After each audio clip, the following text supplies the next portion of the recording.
گاتک ان حملہ آور قبائل میں ہے جو سلطنت روما کے زوال کے دور میں برسر عروج آئے۔ سلطنت روما سے ان کی آویزش 3 اور 4 صدی عیسوی میں شروع ہوئی۔ 5ویں صدی عیسوی میں تیودرک اعظم مشرقی گاتک سلطنت کا بانی ہوا جس کا پائے تخت اٹلی بنا۔ گات فرضی طور پر 2 گروہوں میں تقسیم کیا گیا، ایک کو ایسٹرو مشرقی گات اور دوسرے کو وزی مغربی گات۔ آخر ذکر سے اندلس کا تعلق پیدا ہوا اور 5ویں صدی عیسوی میں انہوں نے اپنی حکومت قائم کر لی۔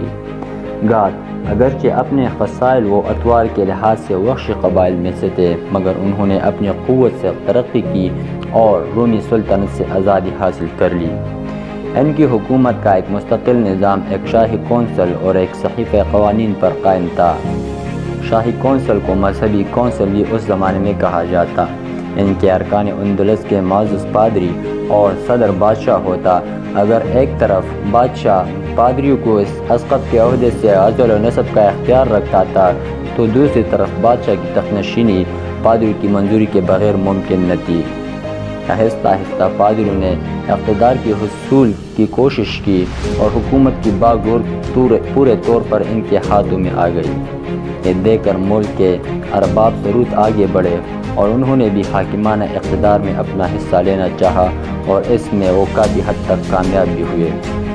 پھر 6ویں صدی عیسوی سے اندلس میں کیتھولک مذہب کا دور شروع ہوا جس سے پادریوں کے اقتدار میں غیر معمولی اضافہ ہو گیا۔ اب وہ تقریباً یہاں کے سیاہ و سفید کے مالک بن گئی اور بیشتر موقعوں پر شاہ اندلس ان کا دست نگر رہنے لگا۔ اس صورتحال سے ان دونوں میں کشمکش شروع ہو گئی لیکن پادریوں کے اقتدار کو زوال نہ آیا۔ یہ دور اندلس کے یہودیوں کے لیے سب سے زیادہ تباہ کن ثابت ہوا۔ انہیں نہ صرف شہری حقوق سے محروم کیا گیا بلکہ ان سے اندلس میں توطن کا حق بھی چھین لیا گیا۔ چنانچہ بادشاہ کے لیے تخت نشینی کے وقت یہ حلف اٹھانا ضروری قرار دیا کہ بے دینی یعنی یہودی کو چاہے وہ جیسے بھی چاہو اور منصب پر ہو دراوطن کیا جائے گا۔ اس قانون کے نفاذ پاتے جو اندلس کے یہودیوں پر عرص حیات تنگ ہو گیا۔ ان پر عام دار گیرو شروع ہوئی، ان میں سے کچھ لاوطن ہوئے، کچھ کو قتل کیے گئے، کچھ کو زندہ جلائے گئے اور بہت سے سارے کو غلام بنا لیے گئے۔ ان کی ساری دولت و ثروت لوٹ لی گئی مگر یہ قوم اپنی تاریخ کے ہر دور میں بڑی سخت جان لیوا اور سازشی ثابت ہوئی۔ انہوں نے اپنی شاطرانہ چالوں اور اپنی ذہنی و علمی تفوق سے ان بے شمار علائم و مصائب کے باوجود اپنا امتیاز قائم رکھا۔ ان کے سودی کاروبار سے دولت کا انبار پھر ان کے قبضے میں آ گیا۔ اس طرح انہوں نے مختلف حیلوں اور سازشوں سے اندلس میں اپنے وجود کو باقی رکھا اور اپنے خزانوں کا منہ کھول دیا۔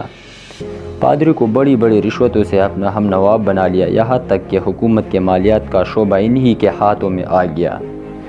سفارت کی خدمات انجام دینے لگے اور مختلف علمی، ادبی، صنعتی اور دوسری تمدنی ترقیوں میں پیش رہنے لگے۔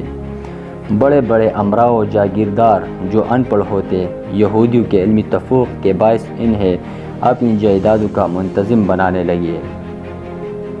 وزی گات میں نے آپ کو بتایا ناظرین کہ یعنی گات جو تھے اس کو ایک کو ایسٹرو مشرقی گات کہا جاتا تھا تو دوسرے کو وزری مغرب گات کہا جاتا۔ تو یہاں پر وزری گات کے زمانے میں اندلس کی علمی تمدنی صنعتی ترقی اپنے دور کے لحاظ سے اوج کمال پر تھی۔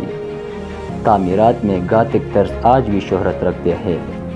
دولت و ثروت کے انبار کا خیال یہ تھا کہ جب مسلمان فاتحین یہاں پہنچے تو ان کا بیان ہے کہ دولت کی فراوانی سے ان میں صرف دولت کی مختلف طریقے رائج تھے اور وہ عیش کی اعلیٰ مدنی زندگی گزارنے کے عادی تھے۔ آگے چل کر 8ویں صدی میں پادریوں کی جاہ طلبی، عیش پرستی، عیاشی اور رشوت ستانی انتہا کو پہنچ گئی تھی۔ اسقف کا محل شبانہ یوم فتنہ و فساد کی آماجگاہ بن گیا۔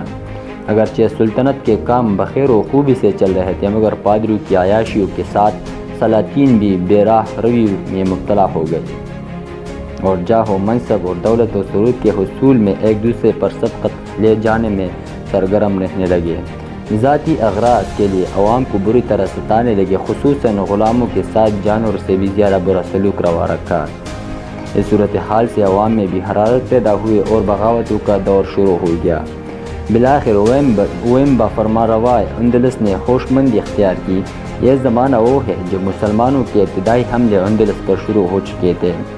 اس نے مسلمانوں کا مقابلہ کیا اور ایک فوجی حکم نامہ نافذ کر کے پادری کے اختیارات میں کمی کر دی، لیکن پادری اس کے خلاف بغاوت کی آگ سلگانے میں کامیاب ہو گئے اور اس کو جلد ہی معزول کر دیا۔